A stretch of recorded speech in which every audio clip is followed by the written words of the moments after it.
For most of us, a computer is about email, Google, and the occasional Word document. But for those with an intimate understanding of a computer's innermost workings, it is a portal into government websites, company databases, and people's lives. Hackers are now more powerful, more mysterious than ever.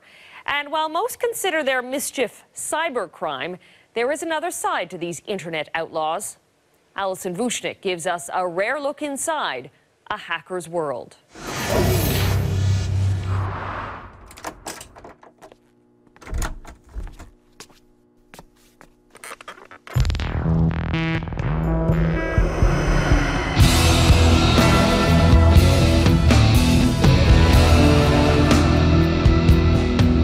Greetings, Canada. We are anonymous. Their message is blunt and unapologetic. We are a force to be reckoned with. Anonymous has a goal that needs to be achieved. Nothing will stop us from achieving that certain goal. We will go after anyone that we feel needs to be taught a lesson. And they mean it. This is Anonymous, a secretive, leaderless hacker collective. But this Anonymous member granted 16 by 9 a rare interview. We are just as sick and tired of the corrupt, malicious system as the next person. The current democratic institutions are not only failing us, they're making our lives unbearable. They get our hopes up and tell us change is coming, then throw all our hopes and dreams in the dust. Anonymous represents a new kind of hacker, the activist, dramatic, political, and very public, posting their videos on YouTube. But hacking existed long before Anonymous. The explosion of the internet brought the explosion of hacking and hacker culture, with its own rules, hierarchy, and code. And there are different kinds of hacking. Some are criminal, others political, and some actually hacking for good. The line is a really tough one to draw, but hacking is anyone. There's good hackers, there's bad hackers, there's hackers who do what they do in order to find out vulnerabilities and weaknesses in applications and computer systems in order for us to be better protected. And then there's bad hackers who use it for making a name for themselves or just making money. Regardless of motivation, all hacking relies on a powerful set of skills that both build and dismantle, a game of cat and mouse where the stakes have never been higher and the rules are tested, yet still undefined. There is this battle between good and evil going on. This is a $1 billion plus industry in North America alone in terms of cyber crimes. You don't really need to know anything about hacking to be highly successful. There are different types of hackers doing different types of hacking. The most serious are cyber attacks, lifting credit card and personal information, extortion, stealing identities, and ruining lives. Then there are political hackers, attacking government websites. Even more frightening, deploying a computer virus inside an Iranian nuclear facility. These are not old-school bank robbers. The biggest problem with bank robberies out there is that, there's a lot of alarm bells, you have to break something, people are shooting at you, where you can do a cyber attack, sit in your pajamas, drinking a coffee or a tea, and the world is your oyster. And when there are crimes, companies hire Daniel Tobick and his cyber forensic firm, Digital Wizard, to investigate. Sometimes the bad guys are ahead, sometimes we're ahead, right? But it's always a game. The game played from an undisclosed location where they track down cyber criminals from all over the world. They find a weakness in the system and they're able to penetrate. So the cost can be sometimes in the tens of thousands, but usually it's, again, depending on the size of the company, the infrastructure can go up as hundreds of thousands, and we've seen companies who spend millions of dollars to fix those kind of vulnerabilities. Companies and governments need to fix those vulnerabilities before they happen. And that's why they come to a place like this, a hacker convention. They come here to recruit and hire, making the hacker a hot commodity. I solve problems extremely quickly and I enjoy learning. It's my passion in life. And I think with that skill set, that would be valuable to anyone. At conventions like these, you'll find Canadian Karsten Johansson, a hacker for hire. Karsten always liked to figure out how stuff worked and then share it. Never a rule breaker, just someone smart, creative, and capable. He's now hired by large corporations to test how secure their systems are. I'm really used to hearing about how wonderful a company's security group is, or their administrators. They're always the best. And there's no way you're going to get through this because we put too many controls in and blah blah. What winds up happening is I do find a way in. It's a very common issue that there are so many vulnerabilities that are out there. It's impossible to keep on top of all of them. Back to Anonymous, a hacker movement with a political purpose. We are anonymous. We are legion. We do not forgive. We do not forget. Expect us. All in the name of internet freedom, they defend breaking into secure systems, violating personal information, and bringing down massive servers.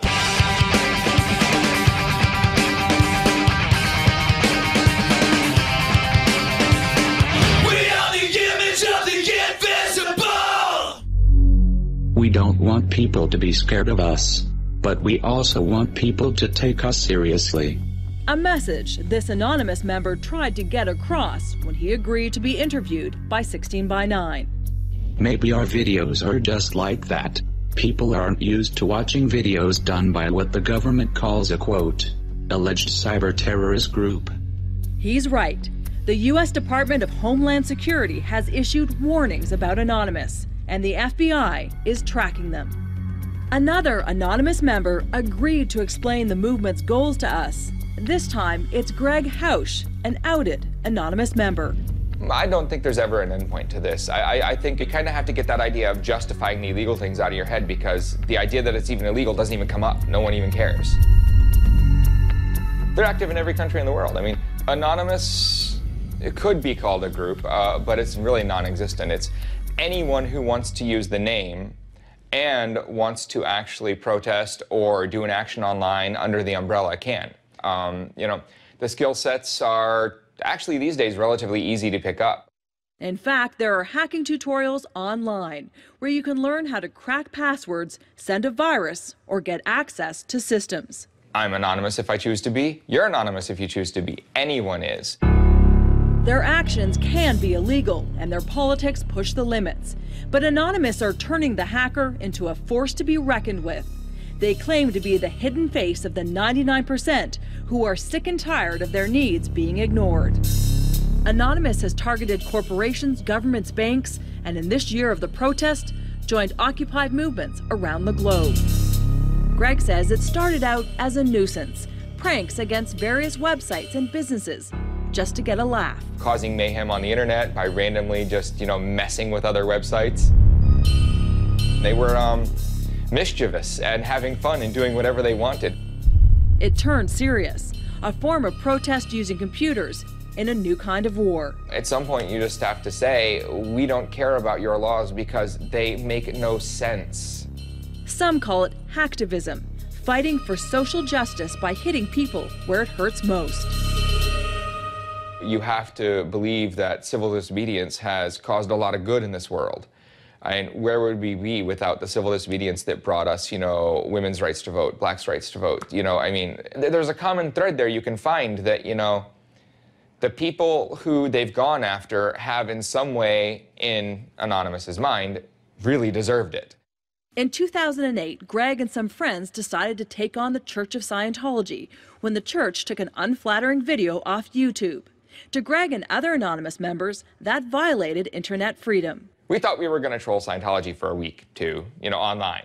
So we made this video that we thought was very ominous and scary, and we named it Message to Scientology.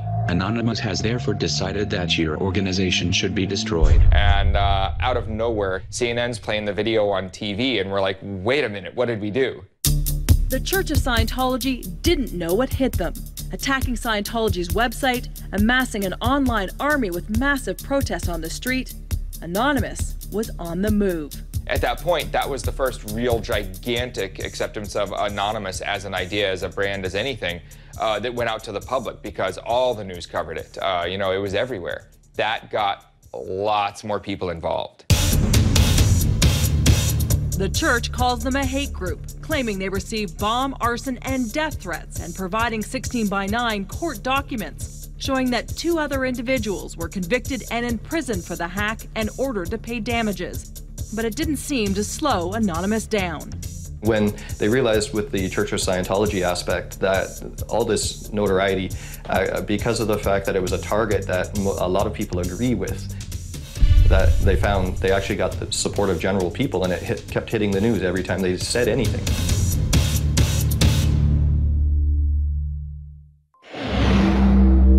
Next on 16 by 9, are they cyber criminals You affected my life, you took my information online. or champions for civil rights? By Anonymous and Null Security putting it out there, they're really showing you that it's already out there. You just, wouldn't listen.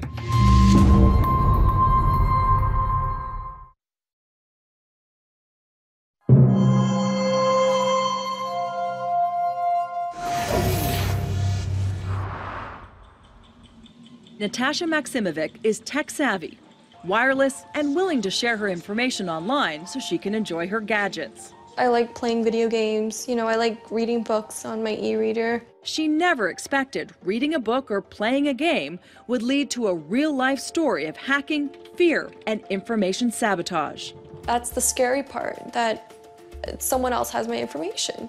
And that's the whole spiel of it. Just protect my information, end of story, and then things like this won't happen. What happened was an estimated 77 million Sony PlayStation users' private information was compromised. 1 million in Canada, including birth dates, addresses, and possibly credit card numbers. I have a lot of trust in Sony. I trust their products, I trust the corporation. Why were you hacked? It was one of the biggest hacks credited to Anonymous, the political activist group that uses computer blackmail to get its message out. The hack was allegedly in retaliation to Sony for breaching internet freedom. I don't know what their motives were. It doesn't matter to me. My information is supposed to be protected. Period.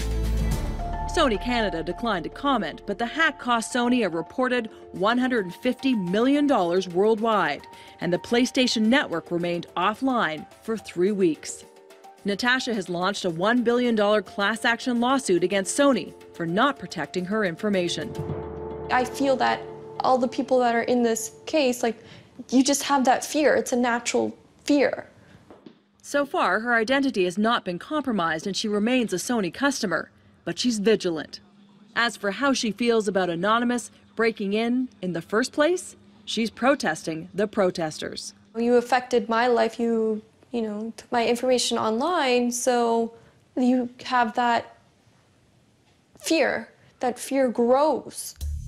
Anonymous argues that by breaking into Sony, they actually did Natasha and millions of others a favor, bringing attention to holes in Sony's security that outed Anonymous member Greg Hausch says other criminals had probably found before. Then the real bad guys, the ones who do this for a living and make lots of money off of identity theft and breaking into your bank accounts, and they beat us to the punch by years probably. We can yell that there's no security. We can yell that you should stop giving your personal information to all these companies, because by Anonymous and Null Security putting it out there, they're really showing you that it's already out there. You just, wouldn't listen. Anonymous isn't out to make friends. They're out for a fight. Almost everything that Anonymous does is criminal. At least what the government says is criminal. We cannot argue with this. We go from hacking to leaking private information and many more. But we feel that in order to bring attention on an issue, we must do these things. We have to do something called civil disobedience. We may go far in a few places, but those acts are vital to our overall mission of defeating corruption and doing it for the lulz. This Anonymous member, who granted a rare interview to 16 by 9, makes no apologies. Karsten Johansson is in the business of trying to fortify security computer systems. They're forcing companies to be a little bit more transparent and very cautious about how they conduct their business, because what Anonymous is doing, they are bringing a lot of attention in, which is good, but I can't say it justifies it. It just works. And they are changing the game. What it has come to now is that literally if Anonymous said XYZ about this particular person, even if it's not true and they don't bother backing it up, people are listening and it can be used for blackmail very easily. And Anonymous may have the next person in their sights, charged with the murder of her daughter, acquitted by a court of law, but guilty in the eyes of the movement. Some in our collective have been chattering about having our next target be Casey Anthony. The justification is that we've all had enough of her. We all know that she's guilty, even though the jury made the mistake of setting her free. And now she's releasing video blogs, trying to get more attention. The impact of hacking, from criminals cracking security systems to Anonymous' signature videos, has become such a global epidemic that 2011 was declared the year of the hacker. Today, hacking is, for most, synonymous with lawbreaking and protest. But not all hacking is bad. Some hackers are at the forefront of technology and creativity, others fighting to keep the bad guys at bay. Karsten is one of the good guys, making his living as what's called a tester, hired by Fortune 500 companies to see if hackers could break into their systems. Hacking used to be a very, very difficult thing to do, and it was always associated with very smart people.